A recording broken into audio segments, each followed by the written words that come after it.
What is going on, YouTube? Welcome back to the channel. We're finally going to be talking about Survivor Series War Games. They had AJ Styles versus Finn Balor, Seth Rollins versus Bobby Lashley versus Austin Theory.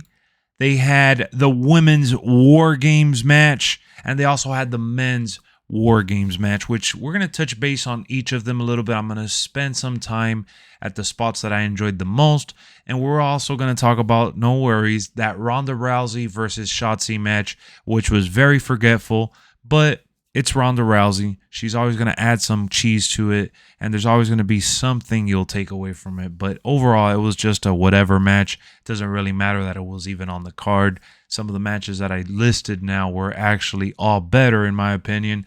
And we'll start off with the one that I thought was the match of the night. At the end of the day, it was Seth Rollins versus Lashley versus Theory. I did not expect to see Theory win this match at all.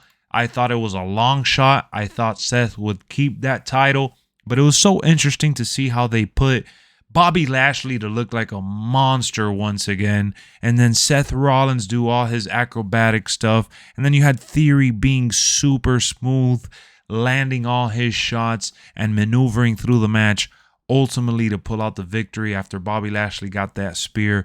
It was just so fun to see, and it was unpredictable, which is what I liked about it the most. It was probably the more pay-per-view elevated match, right? Because the US title has been heavily featured on Monday Night Raw, and they were able to showcase it on this pay-per-view just right. I wish they would have done the same for the Intercontinental belt, but beggars can't be choosers. We're heading in the right direction, you know, making these titles mean something again, which leads me into that Ronda Rousey match. I always knew that Ronda was going to win, and then she had Shayna Baszler with her. They jumped into the crowd, and that was probably the best spot in the match. Beyond that, it was just another typical Ronda match. You knew Shotzi wasn't going to get a chance, and it just is what it is, so I'll skip right over that. But let's talk about the Women's War Game match. They brought out all the stops, man. They brought out trash cans, tables, chairs, ladders. They went above and beyond. It was fun to see, considering that I don't really care too much for the story they had there with Damage Control, but they were able to still get me to tune in and enjoy the spectacle that was that War Games match. I honestly still can't get used to the fact that the match doesn't start till everyone's in the ring and there's no eliminations. I love those elimination matches. I would have preferred for them to have added that rule to the main roster, but it is what it is. Either way, these two themed matches were fun to see, and the women's was no different. Ultimately, it was enjoyable, and, you know, it was a very, very strong outing for the female division.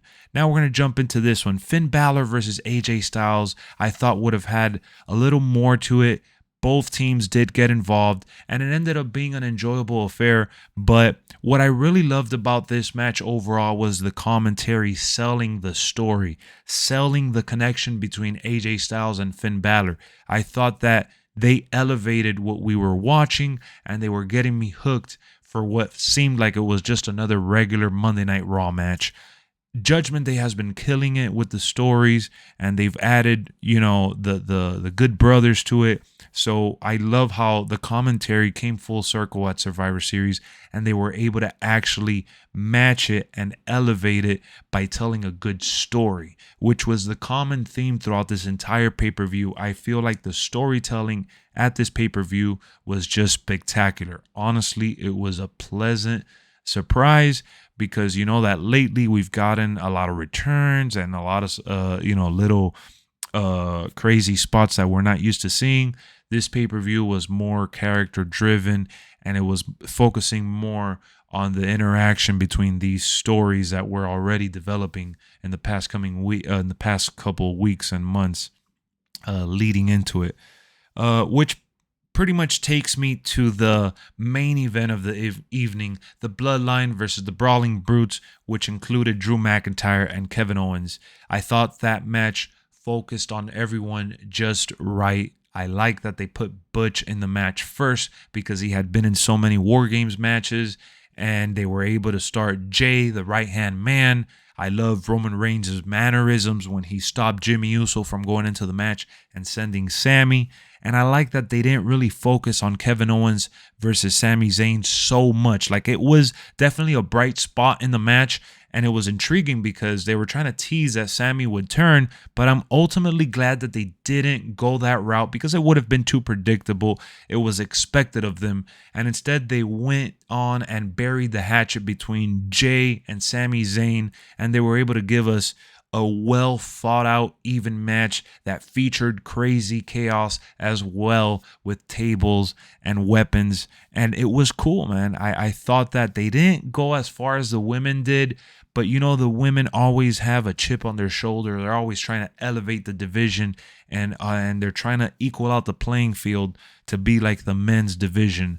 So all in all, I thought that this was a solid pay-per-view.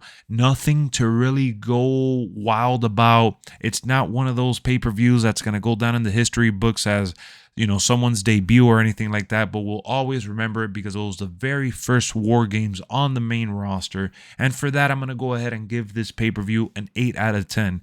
The Triple H production, honeymoon phase is definitely over, but we're still getting good storytelling with solid matches that ultimately elevate characters and tells us something while the match is happening. It's not just all big spots with flips and things like that. And that's all without having Elias, Matt Riddle, Randy Orton, Braun Strowman, Bray Wyatt, and the list goes on and on. So many superstars that weren't featured on this card.